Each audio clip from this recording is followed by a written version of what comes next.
오늘의 진짜 심각한 주제는 수돗물입니다.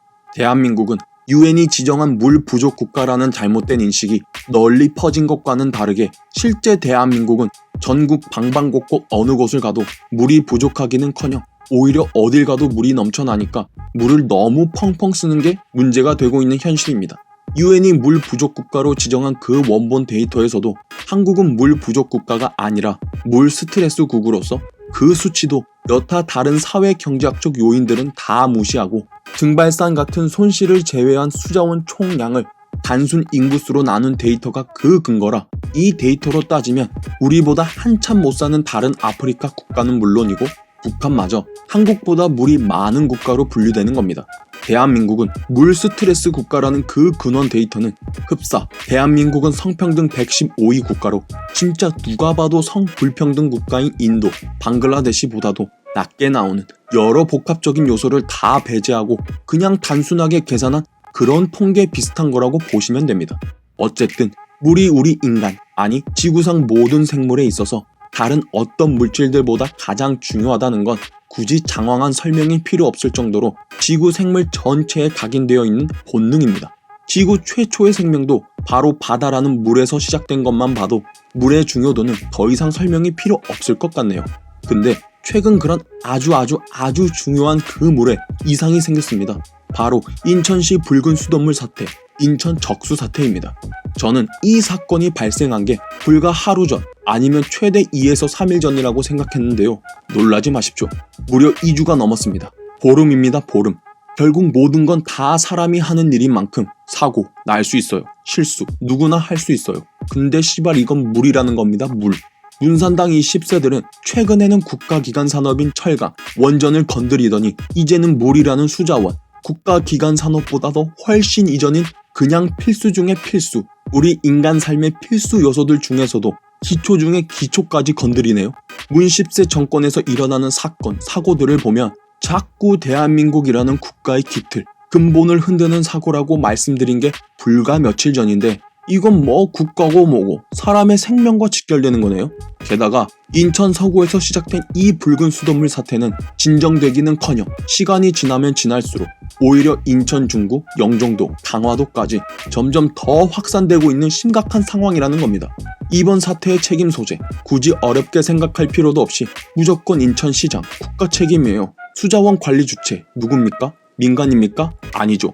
전적으로 국가, 지자체입니다. 이건 논란의 여지도 없어요.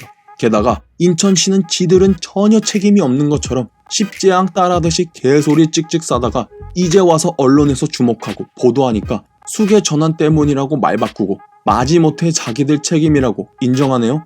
사태가 이 지경까지 왔는데도 인천시장이라는 새끼는 뭐 했나요? 뭐 하나요? 박남춘 현 인천시장. 어느 당인가 보니 역시 문산당.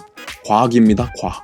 유튜버 얼음사이다님이 언급하신 것처럼 만약 이 사태가 이명박근혜 때 일어났다면 언론들이 지금 이렇게 조용했을까요? 각종 시민단체, 여성단체, 환경단체들은 왜 죄다 입 싹 닫고 아무 말도 안 하고 있죠? 이건 시민, 여성, 환경 문제가 아닙니까? 이게 나라냐는 한국 족불님들. 이명박근혜가 일저지르면 문제고 문재양이 일저지르면 문제가 안 되는 겁니까? 이게 나라냐? 지금 이 사태로 실질적으로 피해보고 있는 곳이 한두 곳이 아닙니다. 이미 수많은 사람들이 이 오염된 수돗물 때문에 쓸데없이 필터 비용 들었죠. 수백 명이 피부병, 복통으로 고통받고 있죠. 가뜩이나 문제지변으로 대한민국 경제 전체가 작살났는데 인천 상권은 이번 사태까지 겹쳐서 설상가상이죠. 근데 그 사태에 대한 대책이라고는 문산당 종특 그대로 결국 또 세금. 여러분, 국가재난이라는 건 이런 걸 국가재난이라고 하는 겁니다. 누군가에게는 단순하다면 단순할 수 있는 물 관련 문제로 거대한 광역시 하나가 아작나는 것만 보더라도 수자원, 철강, 전력 등 국가의 아주 기초적이고 근간을 이루는 산업들이 얼마나 중요한지 기초 산업들 중 단 하나만 무너져도 수십 년 동안 쌓아 올린 대한민국의 모든 산업들이 순식간에 무너질 수도 있다는 걸 문 10세 일당들이 저지르는 행패로 우리는 아주 똑똑히 지켜보고 있는 중입니다.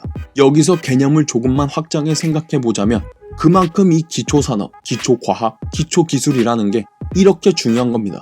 일본이 잃어버린 10년이니 20년이니 뭐니 해도 왜 아직도 저렇게 건재하고 결국 아베 정권이 들어서서는 외교까지 잘하면서 왜 저렇게 잘 나가고 있겠습니까? 아무리 우리가 일본 망했다 노래를 불러도 일본은 노벨 과학상의 개수가 말해주듯이 그 원천 기초 기술들이 원체 탄탄하니까 얼마든지 금방 다시 일어설 수 있는 겁니다.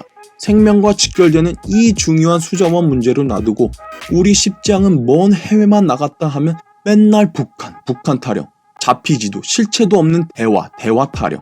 대통령이라는 건 해외 나갔다고 사진 찍고 먹방 찍고 생쇼하고 언플만 하라고 있는 게 아니라 해외에 나갔을 때조차 국내 일을 빠짐없이 챙겨야 하는 자리입니다. 요즘 같은 최첨단 IT 기술 시대에 해외에 있다고 국내 일 못 챙기는 게 어딨나요? 대통령이 직접 사푸고 수리하고 몸쓰는 게 아니고 말 한마디로 이거 해라 저거 해라 그냥 입만 씨부리면서 말로 지시만 하는 건데 진짜 문산당 강점기 대한민국의 총체적 위기입니다. 전 국민이 사실상 1인 미디어인 21세기인데 이렇게 늦게 이 사태가 알려진 것도 공산당식으로 언론 통제한 건 아닌지 아주 심히 의심이 됩니다. 수돗물마저 빨갛게 공산화시키는 이 거지 같은 빨갱이 새끼들.